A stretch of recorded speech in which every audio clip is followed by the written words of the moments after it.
I remember the time when I ain't had shit. It was a time I was down bad on my ass, bitch. Now you see me stunned with this cash, bitch. Getting money. When I was younger, I ain't have it. This a true story, true story. Stop!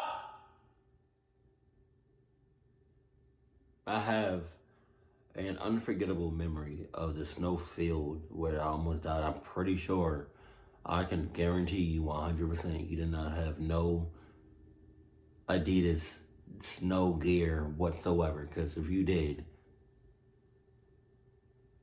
I would not be watching this video. Right. It was a normal, boring day in winter 2015. Right. I was at home and had nothing else to do that day since the snow was so heavy. So I told my mom that I was going for a walk with my dog. I decided to take him for a 5-minute walk to the field near our house. Well. And when we got there, the place was totally empty. I couldn't see anyone walking around. But I didn't mind though. So we started walking again for more than 5 minutes. Then all of a sudden, I heard something. It was kind of like someone was moaning. What? I looked around to see where this sound was coming from. And at that moment, I saw it. There was a man wearing a dark... well... Hey, Peanut, I know you've been outside for about all of what? 16 seconds? But it's time for us to wrap it up. Yanks! Right in the house. I'm not playing no games. And it's thick as hell outside? No, I'm not playing nothing. It's just me, my dog, and this motherfucker outside? Hell nah. Nope, it's so much room and so much space outside for quickness to go down. And I'm not with the shits. I'm not picking up my dog and I'm haul-assing. Because I'm pretty sure my dog cannot keep up with me, especially if I have on Adidas. And I'm not leaving my dog. If I leave my dog, I might as well just stay with him. Black trench coat with his hood up and winter boots. Being frightened, I quickly ducked behind a tree, I'm pretty hoping sure that he didn't see me. I'm pretty sure he saw you. I laid down flat and ordered my dog to hide. He lay in the snow, digging his mouth into it. The man stood there for a while, and then he slowly walked off. Hell no. Walked off. A few minutes later, when I couldn't hear his feet anymore, I quietly got up and said to my dog, "Come." He followed me, and by this time, I heard the creepy moan again behind me. I was terrified. I hesitated at first, but slowly turned around to see what was going on. Well, I hope no one ever has to go through something like this. Because what I saw at that moment became the worst nightmare I've ever had in my whole life. He was there. He stood there staring at me. But this time, he wasn't alone. There was also a woman next to him. And now they both had large knives in their hands. Especially, I could see that the woman was covered in blood, and her bright smile was spreading across her face like she was insane. I started running away, calling my dog to follow me. I was almost halfway to the field, but then I accidentally fell to the ground and landed on a broken beer bottle. Are you dead ass? Are you dead ass right now? Why do people trip and fall over the smallest shit? Dead ass? Like, you just pissed me off. Penetrated the side of my leg.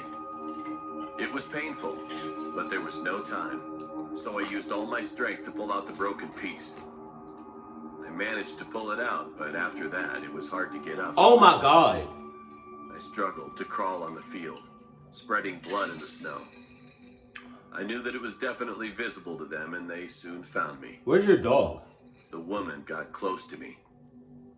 "Leave me alone," I shouted to them, hoping that someone would hear my voice for help. But no one was around. All of a sudden, my dog got in front of me and started growling at the woman. And when she kneeled down to stab me, he instantly jumped up and bit her neck. She yelled and swung around the knife on him.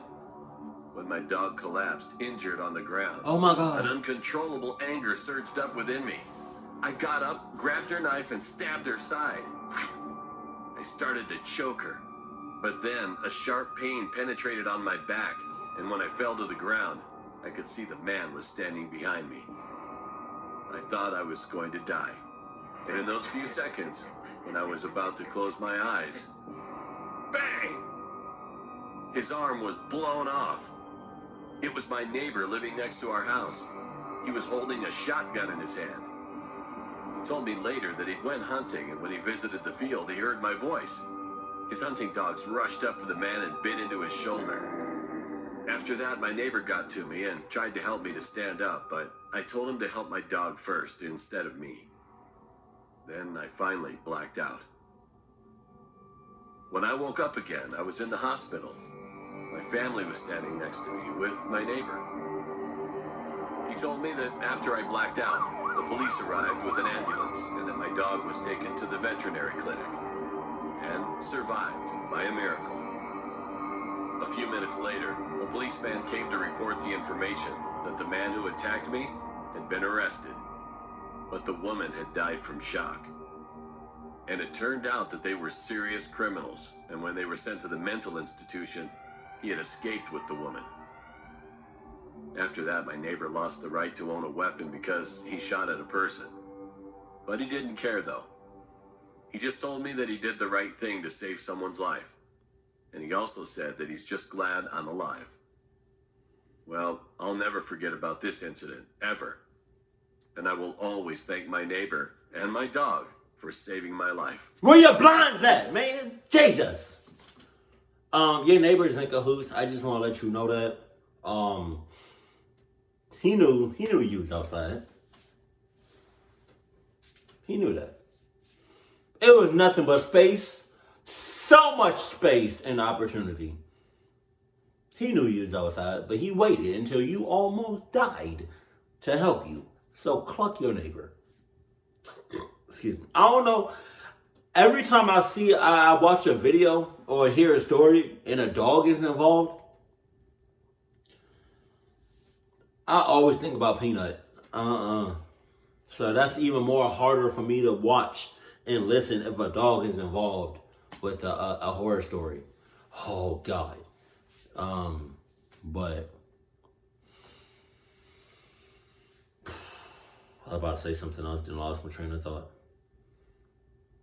Oh, so like with these, was it a mental asylum? What happened? What did he say? A policeman came to report the information that the man who attacked me had been arrested, but the woman had died from shock. And it turned out that they were serious criminals, and when they were sent to the mental institution, he had escaped with the woman. Okay, so the mental institution, I keep hearing stories about people breaking out. Aren't these supposed to be like highly, I don't know. But I would hope and feel like these mental institutions, they are highly guarded. You know what I mean? With like high security, like a lot of them. They're mentally, like, it's something wrong with them. You know what I mean? So like, I feel like they would have a whole bunch of security just in case.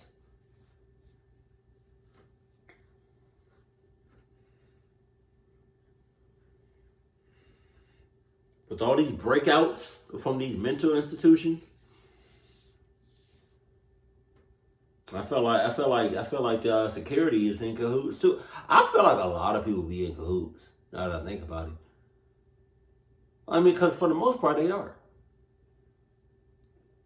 You're either in cahoots or you're an accomplice or an alibi. One of them three, or all of them, or you're suspects.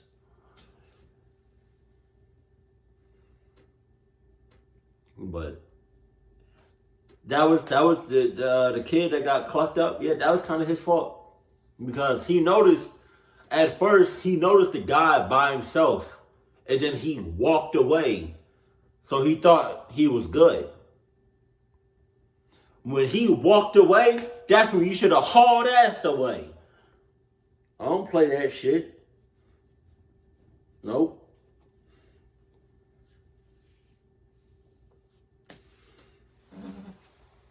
And I just went through something, not something like this though, but like, I just witnessed like something hella sus because it's like, I was, so I kind of just got off work, right, in this night. And I was taking out the trash. And I was with my best friend at that time. She also works there, right? And one of my co-workers' brother works at a different location. Same business, same restaurant, but a different location, right? And I'm guessing he came to pick her up. But the front door, we close at 10 now. We close at 10. We usually close at 11, but since the whole coronavirus, we closed an hour early.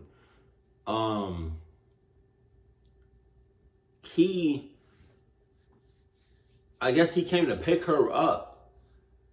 But since we closed at 10, we locked the doors at 10, obviously. But for some reason, when the brother of my coworker came to pick her up, he parked in front of the store and just walked right through the fucking front door like we was just open. And I saw him too. I didn't know it was her brother until after the fact. So he came up to the store, walked through the front door, walked through the lobby, walked through the kitchen, and walked to the back of the store. I saw all of that from outside. I was so ready to go. I didn't know who the hell that was. And I'm just baffled because it's like, why was the front door just open like that? We closed at 10. That bitch should have been locked. Somebody was in cahoots. That's all I'm saying.